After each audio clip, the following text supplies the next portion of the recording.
Hello and welcome back to The Drag Detective, where today we are going to be breaking down some of the and all of the past Drag Race All-Stars finales. You know, people like to make the comparison that like All-Stars is kind of like a Ryan Murphy show where like it starts out so good, but it just can't stick the landing. So I thought, let's look at the finales. I watched them all.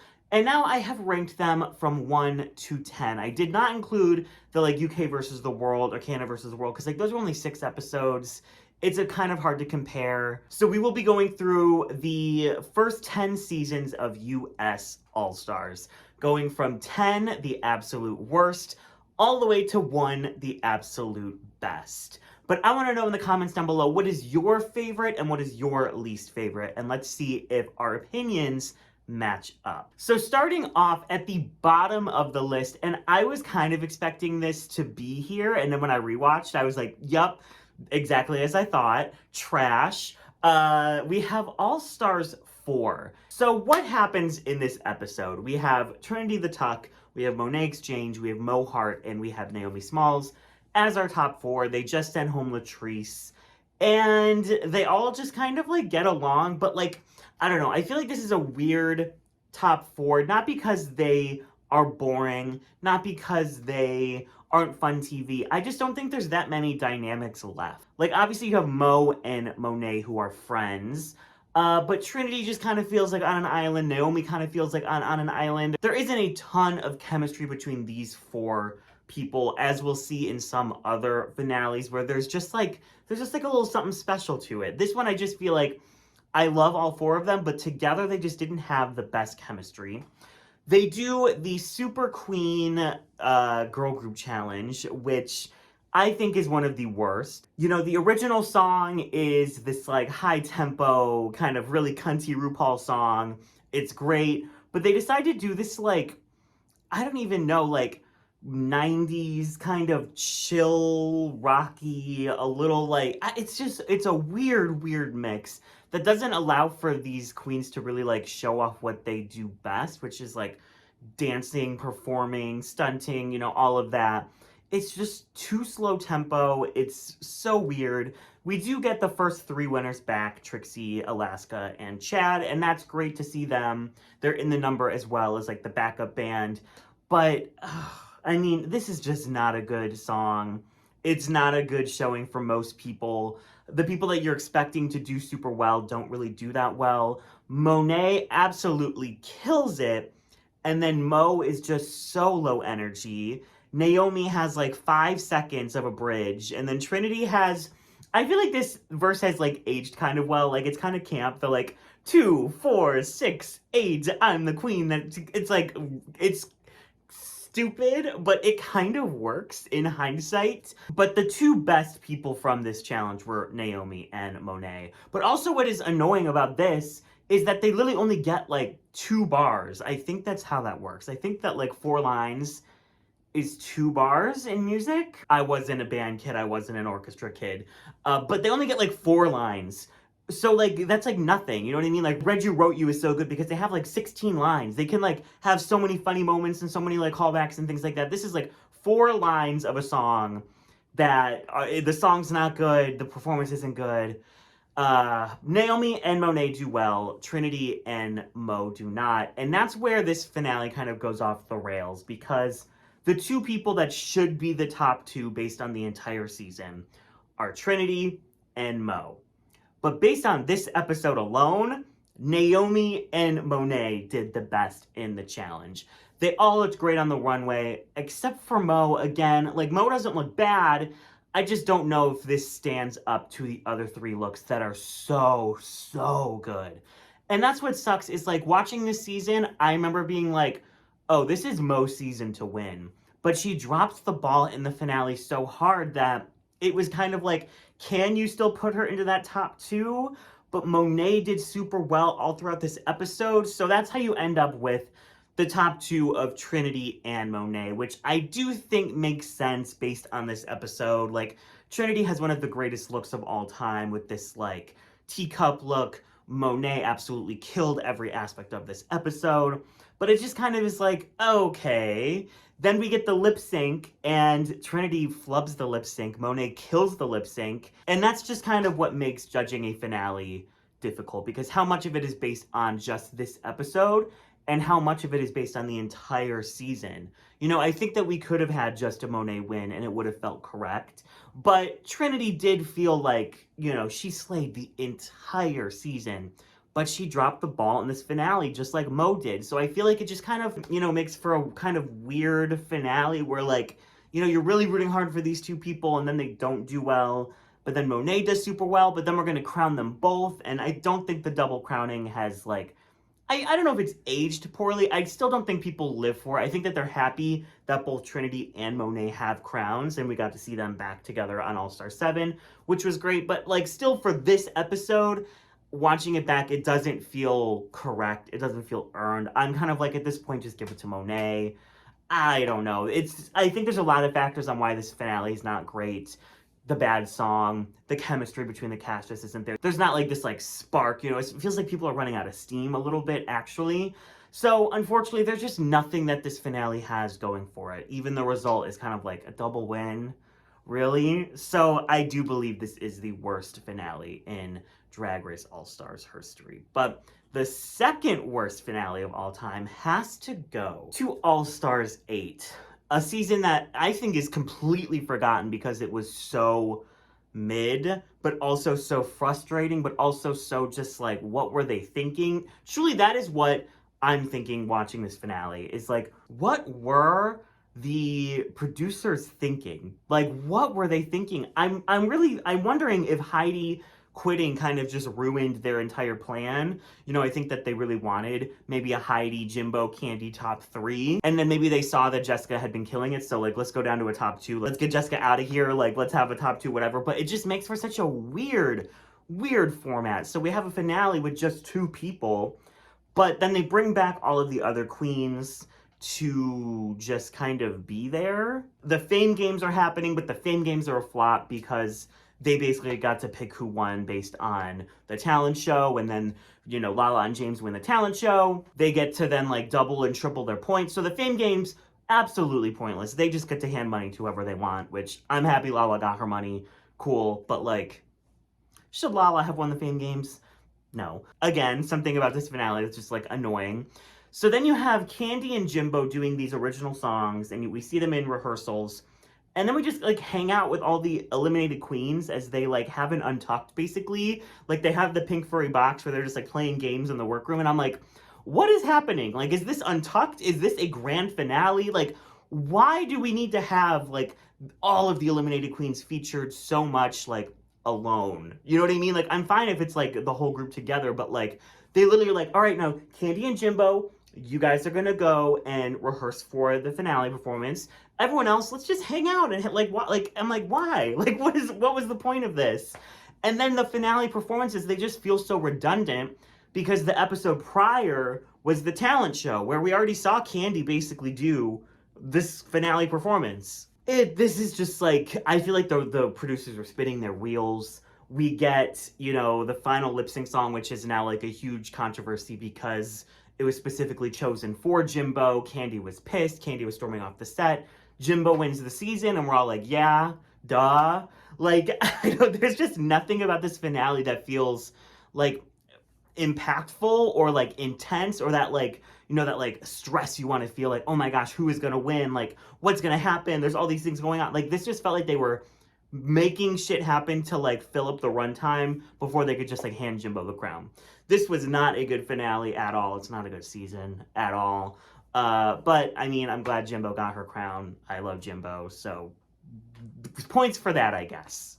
Up next at number 8, we have the most recent finale. We have All Stars 10. And there are aspects of this episode that are fun. I mean, obviously, Rate a Queen is always just kind of fun to watch what people do. There are some incredible lip syncs. I mean, watching Lydia perform, watching Georges perform, watching Bosco perform, all great.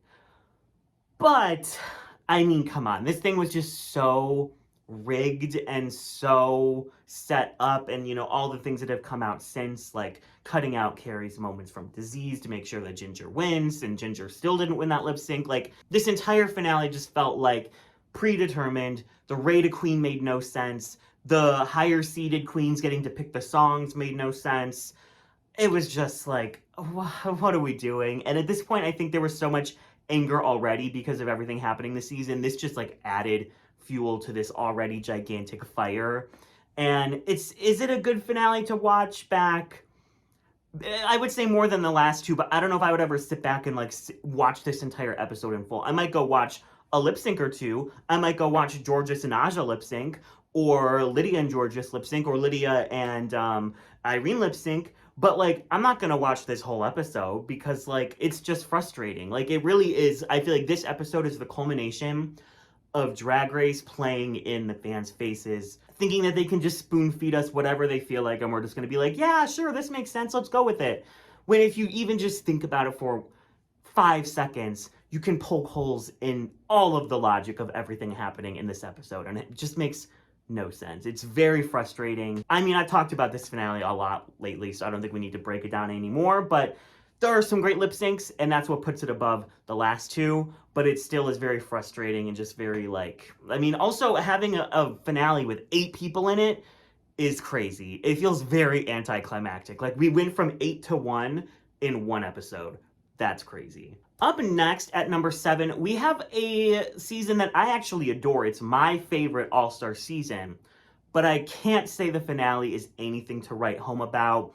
It's not actively terrible, but there's nothing that's like really going for it that's going to push it into like the top 6, 5, 4.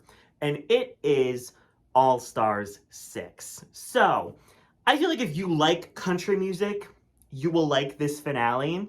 But if you don't like country music, you probably won't vibe super hard with this finale. And also, like, not to put the tinfoil hat on, but they have a fully country-themed finale, and all 4 queens in their top 4 are Southern queens. Is it just like a little too good to be true? Just like a teeny little bit too good to be true? Maybe. But that's where we're at. We have Kylie Sonique Love, we have Ginger Minj, we have Eureka, we have Raja, and they have incredible chemistry between them. And that is the really like best part of this episode, is just watching these 4 together. They're so awesome. I love the dynamics. I love these queens. And it really does feel like it could be anyone's game. I mean, Eureka, maybe not as much because she was eliminated and came back in. But the other 3, I remember watching this being like, I don't know which one of these 3 are going to win. And that really made it exciting. They have Tanya Tucker come in, and she does like an interview with them. And I'm kind of like, I'm not a country fan. I don't know who that is. So I'm just kind of like, cool, she seems like an awesome lady. And then, we get the regular rehearsals. They do the girl group song, This Is Our Country, which is this like kind of trap country song. It's not my tea. You know what I mean? There's just like very few things in this world that I hate more than country music.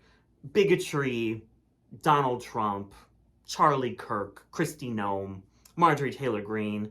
I hate those things more than country music, absolutely. But like, country music is up there for me. And so this song is just like, I feel like Kylie really, really gets to shine here. Ginger really gets to shine here. Those are the 2, I think, standouts from this performance. And then we just kind of get like a regular finale. And I think that's what's holding this one back, is like everything else had like some aspect or some twist or something that really makes it exciting. And this is just a very by the numbers finale with a song that I don't really vibe with. But the cast is good. Then we get the Stupid Love lip sync, where we get Kylie doing the, like, she trips on her dress and then, like, somersaults and saves. Iconic moment. Kylie winning is an iconic moment. So we end the episode on a super, super high. But I feel like most of this episode is kind of just forgettable. At number 6, we have the all-winner season, All-Star 7. And I feel like this one really gets held back by the fact that this is just, like, it feels like such a regular, average episode for the all-winners grand finale. Like, how is this not on like a huge stage in a packed theater? Like, I just feel like they really dropped the ball with this season. I don't really live for this season that hard, and I feel like it's because they just didn't throw enough money at it for what is such a monumental season. When Survivor did Winners at War, They upped the prize money from $1 million to $2 million. They threw $2 million plus all the appearance fees, plus all the production costs at their winter season. Drag Race spent less on their winter season than they do on like a regular, like season 16, season 15. You know what I mean? Like, that's crazy. They do a lip sync finale, and again, we kind of run into the same issue with the All-Stars 4 finale, where it's like, does Jinx deserve to win the season? Yes. Did she win that lip sync? No. So it just kind of makes you feel a little bit weird. Again, Raja wins the like queen of she done already done had hers, but she didn't win the lip sync. Yvie won the lip sync. So the two people that walk home with the money this episode do not deserve the money based on the lip sync. And if we're basing this on lip syncs, then like that should be what matters. If we're not basing it on lip syncs, then what are we doing here? You know what I mean? Like, what are we doing here? I will say the lip syncs are really, really great. This cast is amazing. Yvie kills this episode. Monet kills this episode. Trinity does a really great lip sync to So What that I think she won. The song choices are great, except for Swish Swish. So it's kind of a mixed bag, because you have, you know, great moments with the winners, knowing this is kind of their last time on the show. The cast chemistry is great. The lip syncs are great. But then the outcomes are just so, like, and it's just, it leaves me wanting more. I want the big stage. I want the packed audience. I want them to really get the grandness that this deserves, the grandiosity that this deserves, because this is a two-time winner. We're crowning the first ever two-time winner. Why are we doing this on a regular main stage with like 4 people watching? Like, come on. So at face value, is this a good episode? Yes. But knowing what it could have been if they put more money into it, it just kind of leaves me wanting more. And at number 5, we have another kind of mixed bag finale. We have All Stars 9. Now, I'm not counting, this is like a 2-part finale, which makes no sense. But basically, like, the first part is just them wasting time to fill an episode because they need to have 12 episodes. And the second part is the actual finale. So we're just going to do the actual finale. But we get Kylie in the workroom, which is great because Kylie's iconic. Everyone's kind of emotional. This cast does have some good chemistry, so I like that aspect. Then we get a talent show, and luckily most of these are really fun and really great, and really show off the personalities of this cast. So I think the challenge itself is what is propelling this to, like, top 5, because the challenge takes up most of the episode, and it is absolutely fantastic. Then, you know, things kind of do go off the rails because the winners of this episode don't make sense. You know, Chanel is out here juggling knives. Plastique is, like, roasting marshmallows off of her sparking titties. But, like, Angeria, like, walked around and did a funny song and wins. And it's just kind of like... Then we get the lip sync to Rhythm Nation by Janet Jackson. And if anyone knows me, they know that Janet Jackson is, like, my one. Like, my 3 are Ariana Grande, Lady Gaga, and Janet Jackson. And Rhythm Nation is like, I mean, that is like Janet's like magnum opus. And the lip sync is just kind of like, okay. Roxy clearly wins the lip sync. But again, I guess like lip syncs don't really matter at this point. And Angeria wins the season, which, you know, love Angeria, but it's just kind of like, if that's the outcome that you wanted to get to, like, we see how you had to like maneuver things to get there. So it's just kind of, you leave the episode like, okay, like, great talent show. Kylie Sonique Love was great. Cast chemistry wonderful. But everything at the end is just kind of like a little sus, unfortunately. So again, mixed bag, but there's plenty of this episode to love. Okay, now we are at our top 4. And I would say all 4 of these I thoroughly enjoyed. They're great finales. I had fun. The prior 6, like, were either bad or there was just, like, something that, like, left a bad taste in my mouth, something that just didn't, like, hit right.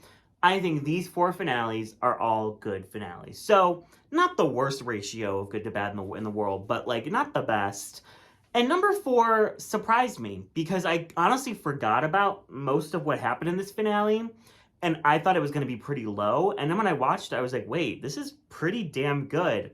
And it's kind of the opposite of All-Star 6, which is a amazing season with a mid-finale. This is a mid-season with a great finale, and it is All-Stars 5. This is like a reunion episode kind of as well because they bring everybody back. And there was enough drama that it really became like a really interesting conversation. You know, you have, India and Alexis going at it. You have Angina and Mayhem talking about quitting and Mariah kind of calling them out for that. The like reunion section of this episode was really, really fun. And it really was kind of like sad because I'm like, this is such a fun cast. Why was this season not better? And then I remembered, oh, it's because Derek Barry went home first. They literally have like whole sections of this that just focus on like Derek because she's such great TV. I love Derek Barry so much. And then we get into the clapback girl group number, which is not one of the best, but it's also not the worst. Like Miss Cracker has like a super, super fun verse.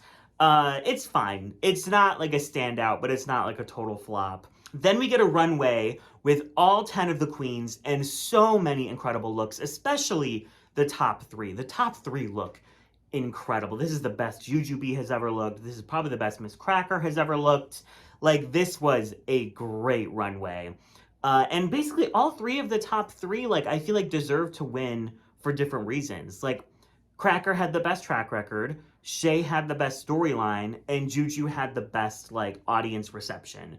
So all 3 of them were worthy and viable winners. So really, I mean, it felt like it was probably going to be Shea's, but it wasn't out of the realm of possibility that somebody else were to win. And that's what is really exciting about some of these finales in the top is like, I don't know who's going to win. It doesn't feel obvious. You know, like going into the finale, it felt like Angeria was probably going to win. I was hoping for a Roxy, but it felt like that's just kind of what the show was going to do. Ginger on All Stars 10. And some of these in the top, they just feel more unpredictable, which just kind of makes the episode feel better. We get a Janelle Monáe lip sync for the win, like amazing. Love that. Super fun lip sync. Shea kills it. And then Shea Coulee wins, which just like as a huge Shea Coulee fan, I just like it's like such a fun moment. Even watching it back now, because like she's just so wonderful. She deserved the win. Cracker and Juju are wonderful, but like, oh, it's Shea Coulee. You know what I mean? So I had a lot of fun watching this finale, and I didn't remember it being this good. So I was very, very happily surprised. And now we get into the top 3 with All Stars 3. One that I think was maybe a little bit disliked at the time, but has aged like fine wine. I mean, it's hard to not mention the Shangela of it all. You know, Shangela felt like the top 2, was destined for her. She did so well. I would say Ben de la Creme and Shangela were the top 2 of this season overall.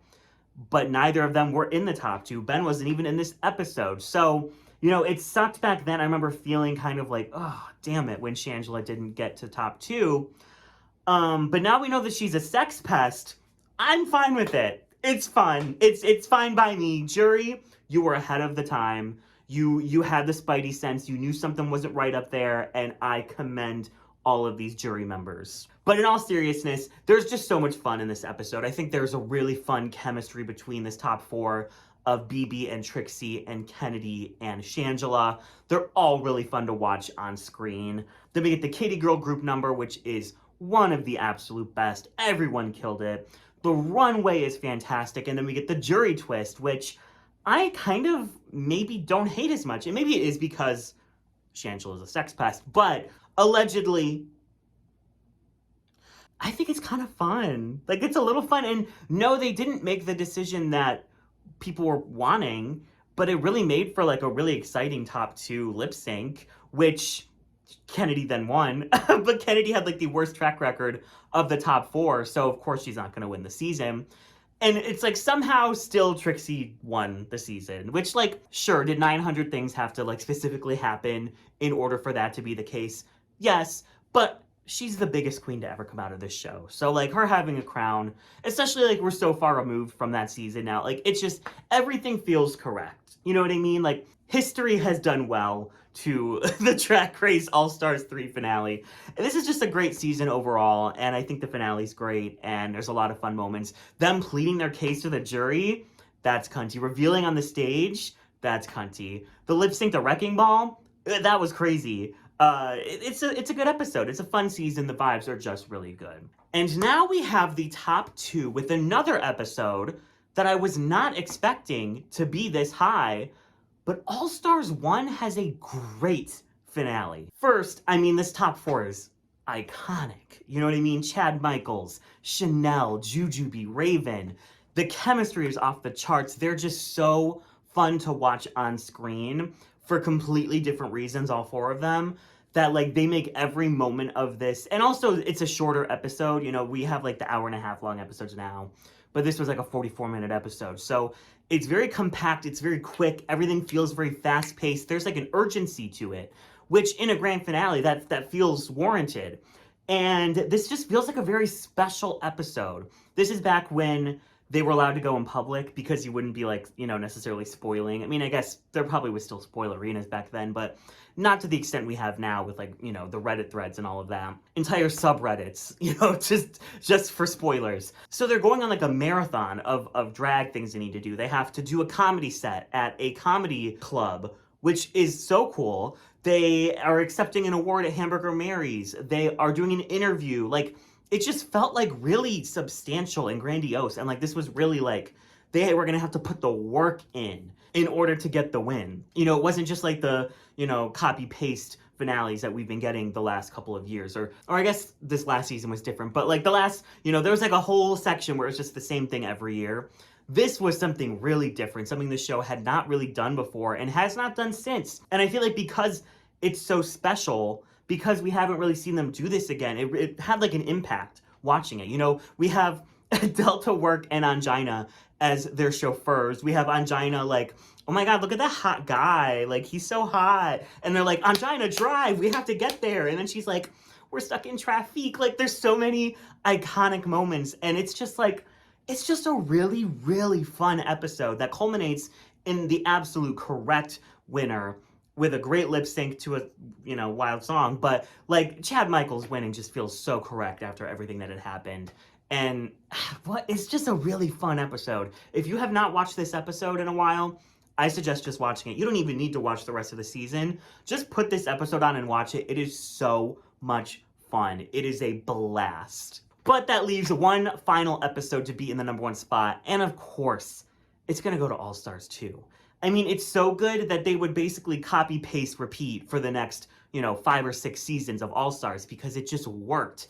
This was the first time we really got to do the girl group, you know, with Reggie Rochu, and it just still happens to be the greatest of all time. You know, and the chemistry with these top 4, it did feel like 3 of them, sorry, Roxy, it did feel like the top 3, any of them could win. There's reasons why all of them could or couldn't win. And there was kind of like an urgency, like, oh my gosh, like what is going to happen? This was such a fierce competition. This is the first season like this. And how is this going to end? Obviously, Katya is so much fun to watch. Alaska is Alaska.